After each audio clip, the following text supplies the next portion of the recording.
Hello, good morning. कशा आहात सर्व? अपेक्षा करते मस्त आणि मजेतच असाल. आपण लेडीज खूप काही करू शकतो. आजची स्त्री ही फक्त घर सांभाळत नाही, तर सर्व काही जपते.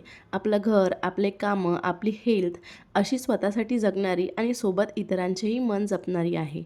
आपण म्हणतो ना, जुनं ते सोनं. अगदी बरोबर आहे. पण जुन्यासोबतच जर नवीन गोष्टी ॲड केल्या, तर जास्त भर पडते. पूर्वी कसं असायचं, मुलं, घर, धुणी, भांडी याच गोष्टी मर्यादित होत्या स्त्रियांसाठी. बट आता जुन्याला नव्याचा तडका आहे, असं आपण म्हणू शकतो. आजची स्त्री सर्व करते. घर नीटनेटकं ठेवणे म्हणजे घरात पॉझिटिव्ह वातावरण ठेवणे, घरात वस्तूंची फक्त मांडणी न करता त्यांना व्यवस्थित ऑर्गनाईज करणे आणि या सर्व गोष्टीसाठी लागते क्रिएटिव्हिटी आणि ती आजची स्त्री जपते. आणि या सगळ्यामध्ये ती स्वतःलाही विसरत नाही. आपलं दुःख, आनंद, मानसिक शांतता, आपली आवड, छंद जपते. खूप सगळ्या गोष्टी करत असते. कधी नोकरी, कधी घरातूनच काही नवीन व्यवसाय आणि स्वतःची ओळख निर्माण करते आणि म्हणूनच स्वतःची किंमतही ओळखते. चला तर दिवसाची सुरुवात करूया. दिवसाची सुरुवात नाही म्हणता येणार, कारण आता दुपार झालेली होती आणि तेव्हा मी ब्लॉग स्टार्ट केला. ॲक्च्युली मला तुम्हाला ना होम टूर द्यायचा आहे आणि त्यासाठीच थोडा चेंज मी करत आहे. तशी मी चेंज हा घरामध्ये करतच असते, वस्तूंची अदलाबदल करतच असते. त्याच्यामुळे थोडंसं फ्रेश वाटतं आणि काहीतरी वेगळं वाटतं. मग म्हटलं आता होम टूर द्यायचा आहे, तर आताच आपण करूया. अद्विकला स्कूलला सोडल्यानंतर आम्ही डीमार्टला गेलेलो होतो आणि तिथून किराणा वगैरे आणलेला होता आणि मग स्वयंपाक वगैरे आटपून जेवणं वगैरे झाले. आमची सर्व बाकी कामे झालेली होती आणि मग दुपारी थोडा वेळ होता, तर म्हटलं चला थोडंफार एक्सचेंज करूया. म्हणून मग यांची मदत घेऊन मी बेड जो आहे तो एक्सचेंज करून घेतला आणि मधातच अद्विकचं पण खेळणं चाललेलं होतं. मग त्या रूममधलं थोडंफार सगळं आवरून घेतलं. तेवढं काम आटोपल्यानंतर जवळपास 4 वगैरे वाजले असतील आणि त्यानंतर मला जायचं होतं डान्सच्या प्रॅक्टिससाठी. कारण आज सकाळी आम्ही 11:30 वाजता प्रॅक्टिसही केलेली नव्हती आणि त्याच्यामुळं मग मी थोडी रेडी वगैरे झाली आणि छान वाटतं असं थोडं रेडी वगैरे होणं. थोडंसं रेडी झालं की आपल्याला पण प्रेझेंटेबल वाटतं आणि थोडा फ्रेश फील होतं. मग त्यानंतर मी थोडा परफ्यूम वगैरे पण मारून घेतला. मी छान असा डीमार्टमधून परफ्यूम आणलेला आहे. समोर मी तुमच्याशी शेअर करतेच.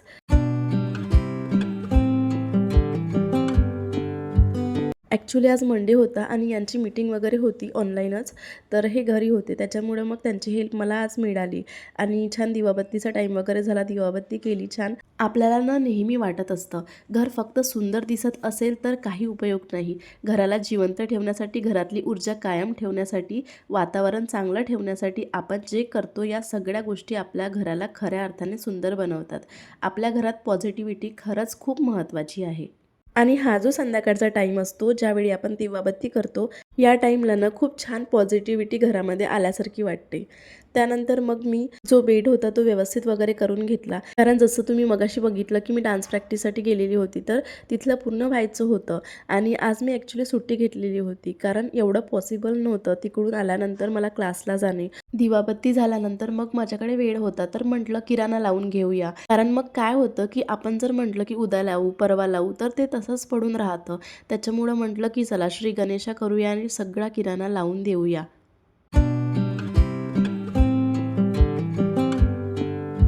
ॲक्च्युली आधी मी वेगळा फेसवॉश यूज करत होते, बट आता म्हटलं चला हे वेगळं ट्राय करूया. तर हे जॉयचं उपटनचं फेसवॉश मी घेतलं आणि ही शुगरची लिप बाम आहे आणि हा जो आहे हा बेलाविटाचा परफ्यूम आहे. याच्यामध्ये 4 सेट आलेले आहे आणि 4 फ्लेवर आहे ते.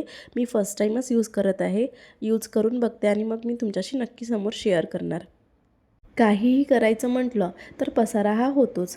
त्याच्यामुळं सगळ्यात पहिले तर मी सगळ्या ज्या भरण्या होत्या त्या खाली काढून घेतल्या आणि सगळा जो किराणा होता तो व्यवस्थित असा सेग्रिगेट करून ठेवला, की त्याच्यामुळं काय होतं की बरं पडतं. पटकन भरता येतं डब्यामध्ये आणि सगळं छान मस्त डब्यामध्ये भरून ठेवलं. अद्विकसाठी चॉकलेट्स पण आणलेली होती, ते पण एका भरणीमध्ये भरलेलं होतं आणि हे जे आहे हे बेसिनच्या खाली ठेवते, तर ते सर्व व्यवस्थित वेगळं केलेलं होतं. याआधी मी मंथली किचन क्लिनिंगचा ब्लॉग शेअर केलेला होता, तर त्याच्यामध्ये मी सांगितलं होतं की मला अशी कांदा, लसूण आणि आलू ठेवायसाठी रॅक घ्यायची आहे.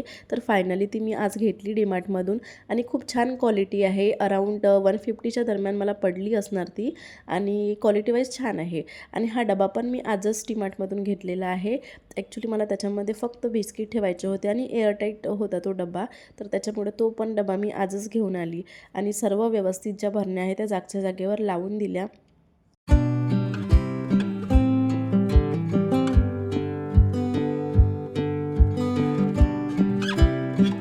जसं मी बाकी व्हिडिओजमध्ये शेअर करते की रोडवरच घर असल्यामुळं धूळ खूप होतो आणि मंदिर समोरच असल्यामुळं बरेच लोक येत राहतात आणि त्याच्यामुळं गाड्यांचा धूर आणि बाकीचा पण साईडनी पण गाड्या जातात, तर खूप धूळ हा होत राहतो आणि कन्स्ट्रक्शन तर आजूबाजूला चालूच राहतं.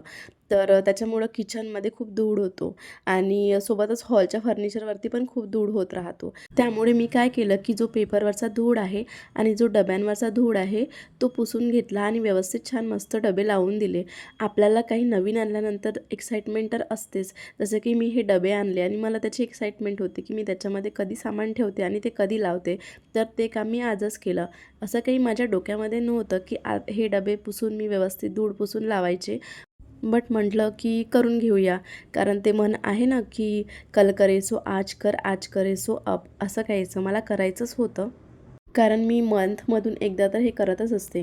मागे मी एकदा क्लिनिंग केली होती, त्याच्यानंतर मग आता पुन्हा एकदा क्लिनिंगवरती आलंच होतं. तर थोडासा जो धूळ वगैरे आहे तो पूर्ण पुसून घेतला. पेपर्स वगैरे जे खालचे खराब झालेले होते ते काढून घेतले. कारण हे जे कंटेनर आहे खालचे, तर त्याच्यामध्ये थोडं डाळी वगैरे ठेवलेले आहे, तर ते थोडं भारीच आहे. त्याच्यामुळं ते पेपर काही व्यवस्थित राहत नव्हते, तर ते काढून घेतले. त्यानंतर हे जे सामान होतं क्लिनिंगचं, तर हे सगळं सामान मी ही जी किचनची ट्रॉली आहे, ट्रॉली नाही म्हणता येणार, हा जो कप्पा आहे तर या ठिकाणीच मी ठेवत असते. आणि सर्व क्लिनिंगचं जे सामान आहे तर ते मी ते एक स्टँड घेतलेलं आहे, ते मी मिशोवरून घेतलेलं होतं. तर ते स्टँडमध्ये व्यवस्थित ऑर्गनाईज करून ठेवत असते आणि पेपर पण टाकत असते. बट आता मी सगळे पेपर काढून घेतले आणि माझ्याकडे अशा काही टोपल्या होत्या आणि हे जे आहे हा कंटेनर ऑर्गनायझर, तर हे मी डीमार्टमधून आजच आणलेलं होतं आणि त्याचीसुद्धा एक्साइटमेंट होती की त्याच्यामध्ये काय सामान लावायचं. तर त्याच्यामध्ये मी हे सगळे जे लिक्विड आहे मशीनसाठी किंवा मग वॉशरूम क्लिनिंगसाठी जे हार्पिक वगैरे किंवा लायझॉल वगैरे आहे, तर ते सगळं आणि जे विम आहे आपण भांडे वॉश करायसाठी यूज करतो ते, हे सर्व मी ते डीमार्टमधून आणलेलं जे ऑर्गनायझर आहे त्याच्यामध्ये लावलं. आणि बाकी अशा ज्या काही टोपल्या होत्या त्याच्यामध्ये हँडवॉश, आपल्या ज्या साबन्स असतात त्या, हे सगळं व्यवस्थित लावलं. प्रत्येक टोपलीमध्ये, एका टोपलीमध्ये मी सगळं ज्या आपण भांडे वॉश करायसाठी जे घासणी वगैरे यूज करतो त्या घासणी, त्यानंतर एक टोपली मी फक्त क्लिनिंगचे जे कापड आहे त्याच्यासाठी सुद्धा ठेवते. तशा 2 बास्केट आहेच माझ्याकडे, जसं मी मागच्या व्हिडिओमध्ये तुमच्याशी शेअर केलेलंच होतं की एका बास्केटमध्ये मी जे किचनसाठी लागणारे नॅपकिन्स आहे ते ठेवते आणि एका बास्केटमध्ये मी किचनच्याच क्लिनिंगसाठी लागणारे नॅपकिन्स ठेवते. आणि जे काही आपल्या घरामधले डस्टिंग, पूर्ण घरामध्ये जे काही आपण डस्टिंग करतो किंवा मग बाथरूमसाठी वगैरे कोणते कापड यूज करतो, तर ते सगळे जे आहे ते मी एका टोपलीमध्ये इथेच बेसिनच्या खाली ठेवते. तर असं व्यवस्थित मी ऑर्गनाईज करून ठेवते या ठिकाणी. आणि आपले बॉटल घासायचे ब्रश जे असतात किंवा बेसिन घासायचा ब्रश, हे सुद्धा मी छान तिथे मस्त अशा क्लिप्स लावून तिथे अडकून ठेवलेले आहे. आणि ही जी टोपली आहे याच्यामध्ये जे होळीसाठी लागणारे कलर्स आहे ते मी डीमार्टमधून घेऊन आलेली होती, तर ते ठेवले. आणि ह्या छोट्या एका बास्केटमध्ये जे काही चिमटे असतात ना आपले कपडे वाळत घालायचे, ते चिमटे वगैरे सगळे व्यवस्थित तिथे ठेवले आणि ती पण बास्केट मी तिथेच लटकवणार आहे, जेणेकरून तो पूर्ण एरिया यूज होऊन जातो. आणि छान असं ऑर्गनाईज करून ठेवलं की आपल्याला पटकन सगळ्या गोष्टी दिसतात आणि इव्हन आपल्या घरामध्ये कोणी जरी आलं त्यांनाही व्यवस्थित सगळ्या गोष्टी व्यवस्थित मिळतात. आणि असं ऑर्गनाईज करून ठेवलं की आपली वेळेवर धावपळ होत नाही किंवा आपल्याला सारखं सारखं जावं लागत नाही कोणाला कोणती वस्तू द्यायची असेल. तर आपण एकदाच त्यांना सांगितलं की या ठिकाणी ही वस्तू ठेवलेली आहे, तर तो व्यक्ती त्या ठिकाणी जाऊन ती जी वस्तू आहे ती सहजपणे घेऊ शकते आणि याच्यामुळे आपलंच काम हलकं होतं.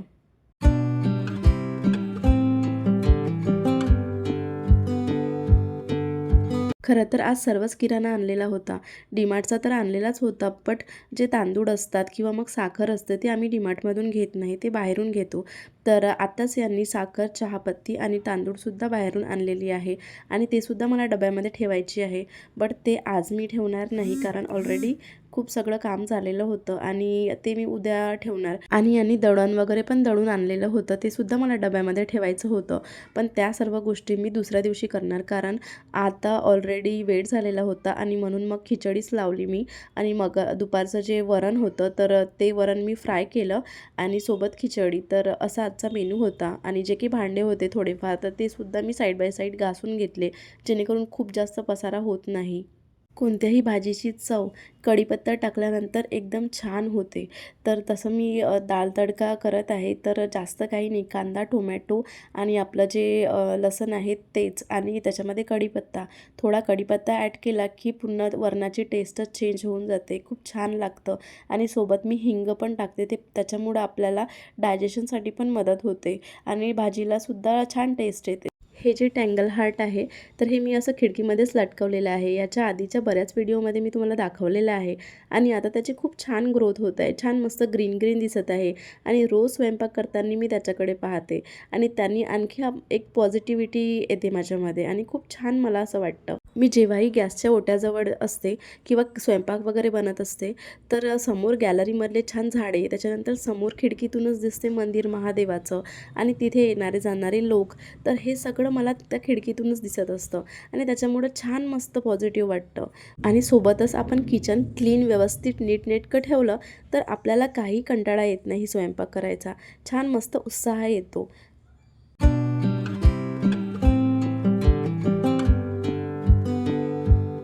आता आज तर नाही, पण उद्यापासून मी हे जे फेसवॉश आहे हे ट्राय करणार आहे. 4चा जो सेट होता परफ्यूमचा, तर त्याच्यामधला एक परफ्यूम मी बाहेर काढून ठेवलेला आहे यूज करायसाठी. ते मी ड्रेसिंग टेबलमध्ये ठेवणार आणि उरलेलं जे आहे ते माझं जे ड्रॉवर आहे ज्वेलरीचं, तर त्याच्यामध्ये ठेवणार आहे. आणि जे काही मी कपडे घालून गेलेली होती, त्याच्या काही 2-4 कपड्यांच्या घड्या होत्या त्या घालून घेतल्या. हे जे नॅपकिन्स आहे हे सुद्धा मी डीमार्टमधून आणलेले होते. आपल्याला यूज करायसाठी लागतं, तर त्याच्यामुळं मी एका याच्यामध्ये 4चा सेट आहे तो, तर ते कट करून व्यवस्थित मस्त घडी करून ठेवून देते आहे. नंतर जेव्हा ते यूज करणार तेव्हा एकदा पाण्यातून काढून घेणार. आणि हे जे लिप बाम आहे हे शुगरचं लिप बाम आहे आणि मी लावूनसुद्धा बघितलं, खूप छान सॉफ्ट आहे. आणि त्याच्यानंतर मी तुम्हाला आता एक टी शर्ट दाखवते, जी मी मिंत्रावरून बोलावलेली आहे. खूप छान मस्त क्वालिटी आहे त्या टी शर्टची आणि दिसते पण खूप छान. ॲक्च्युली मी 2 टी शर्ट आणि 1 पॅन्ट बोलावलेला होता. त्यामधली ही एक टी शर्ट आलेली आहे. आणखी एक टी शर्ट यायची आहे. तर बघा किती छान मस्त सुंदर सिंपल डिझाईन आहे आणि दिसते पण खूप छान. जीन्सवरती तर खूप छान दिसते. आणि याच्यानंतर जे माझा पॅन्ट आणि टी शर्ट आहे आणखी ती आली की मी तुमच्याशी नक्कीच शेअर करणार. आणि ही टी शर्ट जर तुम्हाला आवडली असेल तर लिंक मी डिस्क्रिप्शनमध्ये देते. तुम्ही नक्की चेक करून बोलावू शकता. तर इथेच मी आजचा व्हिडिओ संपवते. तुम्हाला आजचा व्हिडिओ कसा वाटला कमेंट करून नक्की कळवा. व्हिडिओ आवडला असेल तर व्हिडिओला लाईक करा, शेअर करा. चॅनलवरती नवीन असाल तर चॅनलला सबस्क्राईब करा. सो भेटूयात अशा नेक्स्ट इंटरेस्टिंग व्हिडिओमध्ये. So take care friends, bye.